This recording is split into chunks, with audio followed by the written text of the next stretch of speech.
Hello, welcome to another episode of Why Are Comic Books So Addictive? When I pull out this book to do my first appearance review of The Scarecrow, his re-intro in the Silver Age, as always, I flipped through the entire book and I found something interesting. You may have seen me.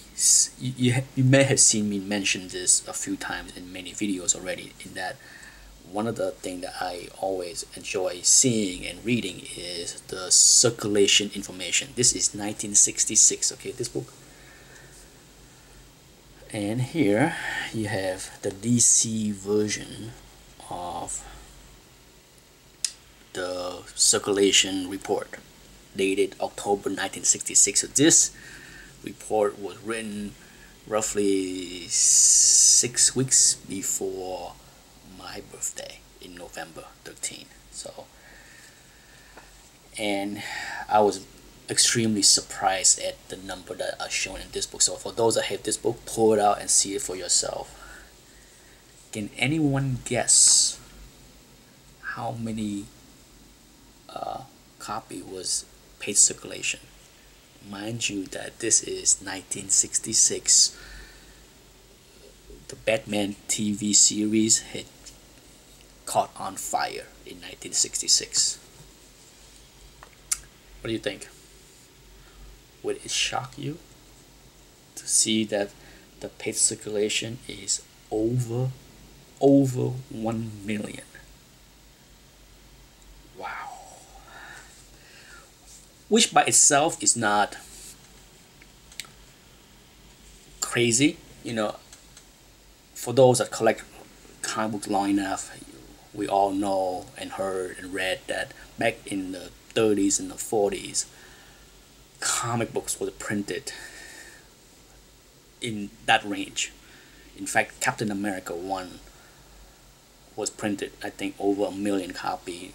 Sadly, because the way the hobby was back in the 30s and the 40s and even in the 50s, things was recycled, things was tossed away, so very few copy are left for us to fight over. That's why it's worth so much money. Same thing with Action 1 or whatever. So, but sure, back then books were selling millions, if not multiple millions per month.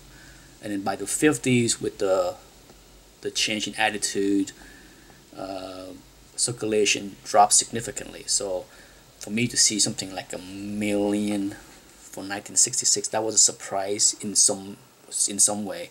And I did some digging. Sure, could it be because of the TV show? Absolutely. So here is something interesting that I dug up. In 1960, okay, based on, I will put a link below to a site that I use often, Comic-Con. Very useful site if you want to look at circulation information, especially in modern books that has some stuff going back to the 60s and stuff like that. I enjoy browsing through the site from time to time, so I went to the site and dig out some information. In 1960, the circulation, the average paid circulation for Batman was around 502,000. So roughly 500,000 copy, okay, for 1960. By 1965, the average was 453,000. So it dipped. Now, in 66 is when the TV show caught on.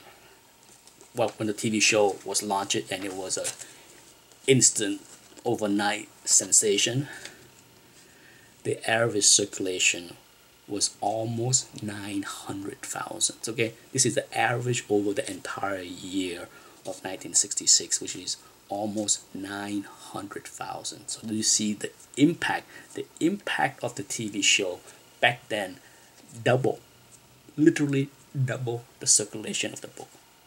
Wow, insane, isn't it? So by late 66, you're talking over 1 million. Okay, the average for the whole year was 900,000 on the average, but by October, November, we're talking over 1 million. Unbelievable. The impact of pop culture on circulation blows away what is going on today. Okay, we can debate about how well the Walking Dead is with the TV show and how it impact trade sales, because on a monthly basis you're talking about 70,000 or so copy of the Walking Dead are sold. I believe the total trade sold as far as the first run is maybe 220,000 copy of the trade, somewhere around that. It could be as high as total maybe 300,000. Surely it's not 500,000. Surely the popularity of the Walking Dead today did not bring in 450,000 new readers to the comic books or to the trade. No way. Okay, if I'm wrong, prove it to me. Okay, I love to be proven wrong here. If somebody have the total, if you can go to the Comic-Con site and dig out some information that I miss, that show me that the Walking Dead TV show has brought in 400,000 trade buyers, let me know, because I don't think that's the case. So the number was mind-boggling. Average almost 900,000 in 1966. The bizarre thing about the TV show was that as successful and widely loved as it was in 1966, by 1967 it's sliding. And of course it was canceled after the third season in 1967. So the initial love didn't last very long, and same thing translate over to circulation. So in 1967, the average circulation had dropped to almost 900,000 to just over 800,000. Pretty good drop, right? But in '68, this is the last season, the third and last season of the show before the show was taken off the air. The paid circulation had dropped all the way down to an average of 533,000. So can you imagine that? It went from 450,000 in 1965 all the way up to 900,000, all the way back down to 533,000 in a 4-year span. So it's incredible how the good fortune didn't last. Very interesting fact for me, being a person that's always interested in the hobby, the history of the hobby and how things unfolded. So what is show and illustrate to me, and hopefully for other people, are the impact of pop culture has always been there for the hobby. It's not that the craze that we see today with eBay, first appearances, all that craziness, that didn't just because of today culture.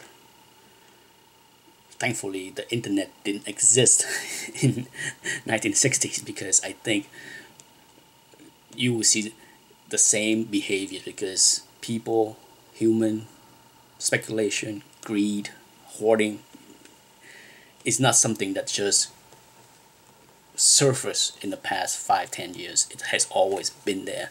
And before I go, by 1969, after the show was canceled, the circulation was down to 355,000. So Batman by 1969 is in worse shape than ever compared to the previous 10 years.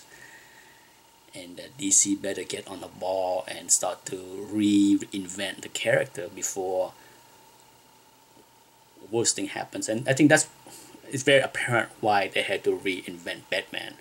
The storyline of the '60s was just so out of time with the collectors in the '60s, and they run over to Marvel, right?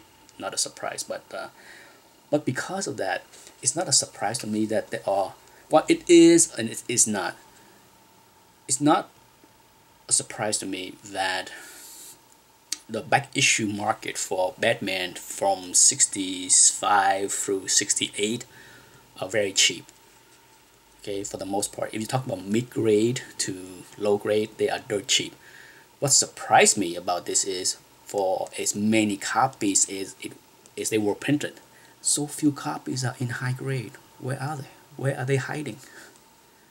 Not that I'm buying them, but certainly it's not easy to find, a Batman Silver Age book, mid Silver Age, like 1966 through 68 in high grade. It's not easy. If you check eBay, they seem to be rare, or more rare than they should be, because this book was printed in 800, 900, a million issues, right? This book, a million, is common as dirt. Yes, it is. This book is common as dirt. Yet, where are all the high grade books? Surely not a million copy was beat up like this one, right? Anyhow, that's it for this video. I hope it was entertaining.